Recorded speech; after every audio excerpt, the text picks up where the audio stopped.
আমি থালাবাটিগুলো এখন কলেবারে রাখবো, রেখে আমি মুরগিরগুলো আগে ছেড়ে নেব। আমার ফার্মে যে মুরগিগুলো আছে আমি ওদেরকে আগে খাবারগুলো দিয়ে নেব। আসসালামু আলাইকুম, আপনারা সবাই কেমন আছেন? আশা করি ভালো আছেন। আজকে আমি ব্লগ ভিডিও নিয়ে আসছি, এটি আমার প্রথম ভিডিও। আজকে আমি প্রতিদিন আমি কি কাজগুলো দৈনন্দিন করি সেই কাজগুলো আপনাদের দেখানোর চেষ্টা করব। এখন আমি মুরগিদের খাবার দিতেছি। সকালবেলা এখন বাজে বেলা 8টা। আমি কিন্তু আগেই উঠছি, কিন্তু এখন একটু শীত শীত পড়ছে দেখে মুরগিগুলোকে দেরি করে একটু মানে করতেছি, সাইরা খাবার দিতেছি, শীতের দিন যেহেতু।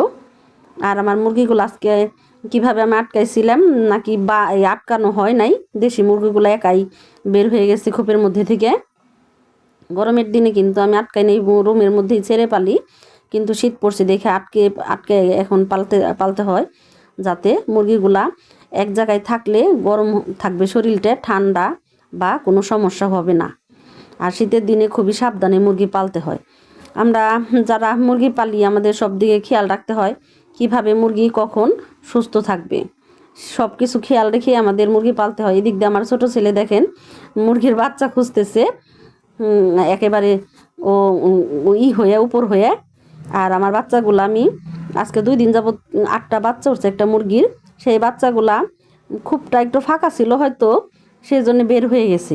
বের হয়ে সারাটা ঘরে একেবারে জায়গায় রয়েছে।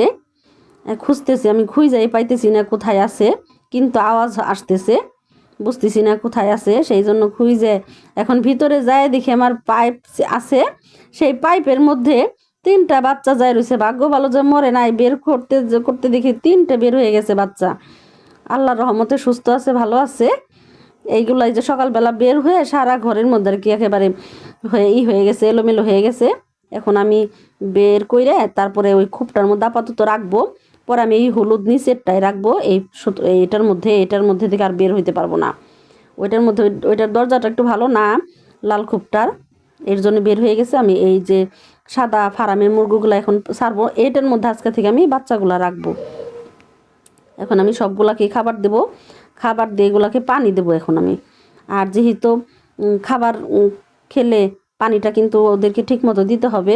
আর যেহেতু ধান দিতে হয় সকালবেলা, ওই দেখা যায় পানি না খেলে ওদের খাবারটা ঠিক মতো হজম হয় না, আটকে থাকে। আর আমি কিন্তু রাত্রে পানির পাত্রগুলা সম্পূর্ণ পরিষ্কার করে মেজে ধুয়ে উপর করে রাখি, যাতে সকালবেলা পানিগুলো আমি দিতে পারি। আর সবচেয়ে বড় কথা হলো মুরগিগুলা পালতে গেলে আমার পরিষ্কার রাখতে হবে সব কিছু। প্রতিদিন পানি পাত্র মাজা, খাবারের পাত্র পরিষ্কার করা মাজা, এইগুলো সবসময় খেয়াল রাখতে হবে। কখন কোন ওষুধটা তাদেরকে দিতে হবে, কখন কোন খাবারটা দিতে হবে, কখন কেমন পানি দিতে হবে। যেমন এখন শীতের দিন, এখন পানিটা একটু গরম দিলে, এখন আমার ট্যাঙ্কির পানিটা অবশ্যই একটু গরম দেখে এখনও দিইনি, আরও 2-1 দিন পরে থেকে দেখা গেছে আমি একটু পানিটা গরম করে দেবো হালকা। আমি বাচ্চাদেরকে 2 তাকের মধ্যে আমি 2টাই পানি দিই, আর নিচে একটা বড়, ওইটার মধ্যে একটু বড়টা, সেটার মধ্যে আমি একটু পানি দিই। ওইটা সব মুরগিরাই খায় বড়গুলা, আর ছোট 2টা আছে, 2টার মধ্যে আমি ওই তাকে দিয়ে দিই। এখন আমি পানিগুলা দিয়ে দিব ওদেরকে পানিগুলা দিয়ে তারপর আমি আজকে চুলার পাড় লেপবো। চুলার পাড়টা লেপে নেব, আপনাদেরকে দেখাবো। আমি বাহিরে একটা চুলার পাড় উঠাবো, সেইটাও আপনাদেরকে শেয়ার করব।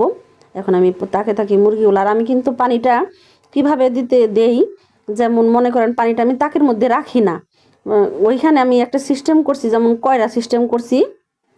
ওইখানে বাজিয়ে দিলে কি পানিটা ওরা ফেলে দিতে পারে না, এবং কি খুব সুন্দর করে পানিটা ওইখানে ঝুলন্ত অবস্থায় থাকলে পানিটার কি ওরা মানে দৌড়াদৌড়ি করে ফেলতে পারে না। ওইখানে বাছাই দিলে দেখছেন আমি খুব সুন্দর করে একটা কয়রা সিস্টেম করে দিছি প্রত্যেক 2 তাকের মধ্যে। ওইভাবে পানি দিলে ওরা ফেলতে পারে না, খুব সুন্দর খায়। পানিটা শেষ না হওয়া পর্যন্ত ওইভাবে খুব সুন্দর ঝুলন্ত অবস্থায় থাকে পাত্রটা। এইভাবে আমি পানি দিই, এভাবে পানিটা দিলে খুব ভালো হয়। আমি ওইভাবে নিজে আর কি সিস্টেম করে নিছি।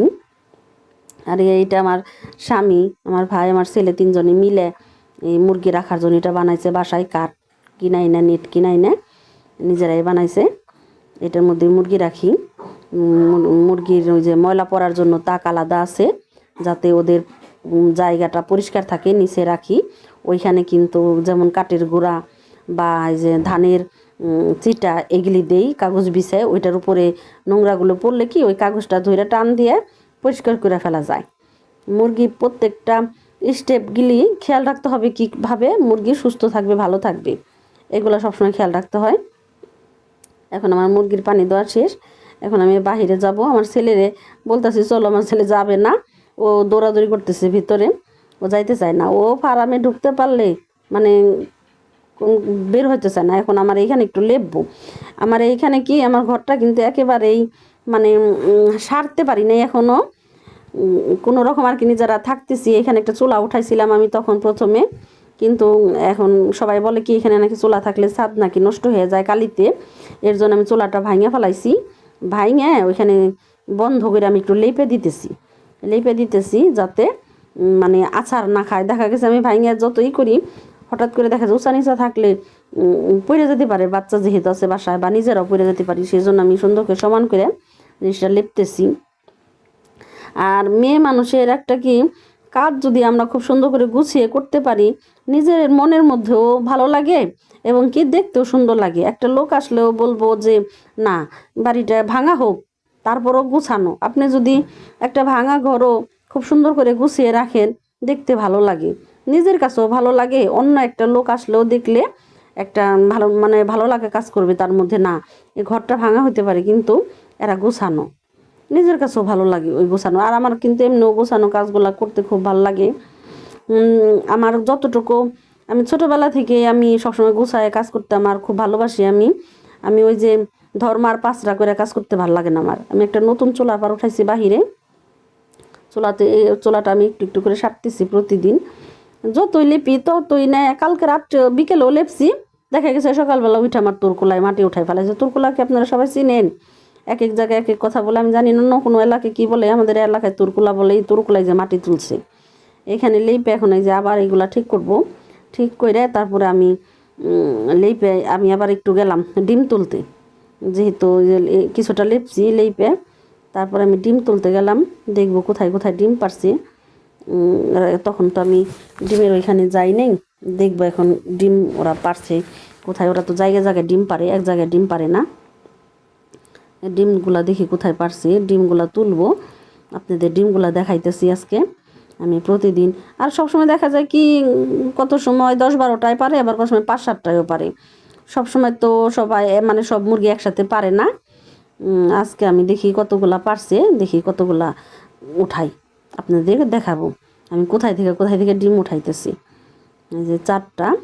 আবার এই দেখেন বস্তার মধ্যে আমি জায়গায় আবার আমি নিজেও বানাই দিই। এইগুলা কি যে আমি যে বাচ্চাগুলো রাখি না, ওইখানে যে দানের চিটা দিই, ওই দানের চিটাগুলো বস্তায় রেখে দিছি, ওইখানে ওরা এসে ডিম পারে, ওইখানে ডিম পারে জায়গায়। এই যে এখান থেকে এইখানে ওই যে 2টা পারছে। এখানে সম্পূর্ণ আমার এগুলি দেশি মুরগির ডিম সবই। আমার এখন 10টায় আর কি 10টা দেশি মুরগিতে ডিম পারতেছে, এক এক দিন এক এক রকম। এখন আমি ডিমগুলো তুইলে এইগুলি সব একটা পাত্রে রাখবো, রাইখা গুছায় রাখবো। এই ডিমগুলো আর কি বিক্রি করা যায় আমাদের এখানে 100 টাকা হালি। এখন আমি বিক্রি মানে এতদিন আমি একমাত্র 1 হালি ডিম বিক্রি করছি, আমার বাচ্চারা খায় ঘরে। কেউ যদি জোর করে নিতে চায় দেই, না হলে আমরা নিজেরাই আর কি খাই। আজকে যে এতগুলা উঠাইলাম ডিম, আজকে এতগুলো, আগের আবার মনে হয় ছিল দু একটা যে দিয়ে মানে দিলে ওরা ডিম পারে খুব সুন্দর। আবার কেউ আবার ডিম ছাড়াও পারে কত মুরগি, আবার কত মুরগি আছে ডিম না দিলে ডিম পারে না। ডিমগুলা তুইলে এখন আসলাম আমি, দেখেন আমি চুলাটা কীভাবে লেপছি আপনাদের একটু দেখাই। যে এইভাবে লেপছি, এখন লিপে মানে নুরানি দিই নেই, শুধু মাটি লাগাইছি আর কি, মাটিটা লাগাই রাখছি। এই যে এইভাবে আমি কিন্তু একটা ধারার বেড়া আনছি, একটা টিনও আনছি, আমার দেয়ালের উপর দিয়ে লাগাইছি যাতে দিকে মানে রাস্তা থেকে লোক না দেখা যায় এবং কি বাতাসও না আসে, আবার একটু সেকাও পরে। দেখেন আমার ভিতরে কতটা খোলসা চুলার পার। আর চুলার ভিতরে খোলসা না হলে ভাই ধোঁয়া বাইরে তো চায় না, আর ওই চুলাটা জ্বলেও না খুব সুন্দর করে, ভালো লাগে না আমার ওই চুলাটা। আমি খোলসা করে চুলা বানাই। আর দেখেন আমি এখানে একটা ধারার বেড়া কিনাই না এখানে দিছি যাতে আমার দেয়ালটা নষ্ট না হয়। এখন আমি চুলাটা সেরে এখন যাবো রাঁধতে। আমার অফ ক্যামেরায় আমি কোটাকাটি করে নিয়েছিলাম। এখন আজকে আমি ডিম ভুনা করব, বেগুন ভাজবো আর একটা ডাল করব। আজকে হালকা পাতলার মধ্যে আর কি সম্পূর্ণ শেষ করার চেষ্টা করতেছি, যেহেতু চুলাটা লিপতে যায় আমার অনেকটা সময় চলে গেছে। ঝটপট করে রান্না করতেছি, বাচ্চারা খেতে চাইবো সেই জন্য। আর আমি কিন্তু চুলাটা আপনাদের অবশ্যই দেখাবো। আমার চুলা এখনও ফিনিশিং হয়নি, আমি রং করব এটার মধ্যে। সম্পূর্ণ যখন করব পুরো চুলাটা ফিনিশিং অবশ্যই আপনাদের দেখাবো, আপনাদের সাথে শেয়ার করব। আর আমি মাটির চুলায়ও রান্না করব, সেইটা আপনাদের দেখাবো। মাটির চুলায় রান্না করতে কিন্তু অনেক ভালো লাগে। আমি কিন্তু আগেও রান্না করছি মাটির চুলায়, যে ভিতরে চুলাটা বানাইছিলাম, ছাদটা নষ্ট হয়ে যাবো দেখে আটকে ফেলছি, সেই জন্য আমি বাহিরে চুলা বানাইছি। যেহেতু এখন শীতের দিন বৃষ্টি হবে না, সেই জন্য আর কি বাহিরে আমি চুলাটা বানাই আর কি ওইখানে রান্না করব এই শীতের 2-3 মাস। ভালোই লাগবে, ওখানে হালকা রোদ থাকবে, রোদ্রের মধ্যে কিন্তু এখন শীতের দিনে খুব ভালো লাগবে রান্না করতে। ওইখানে আমি রান্না দেখাবো আপনাদেরকে।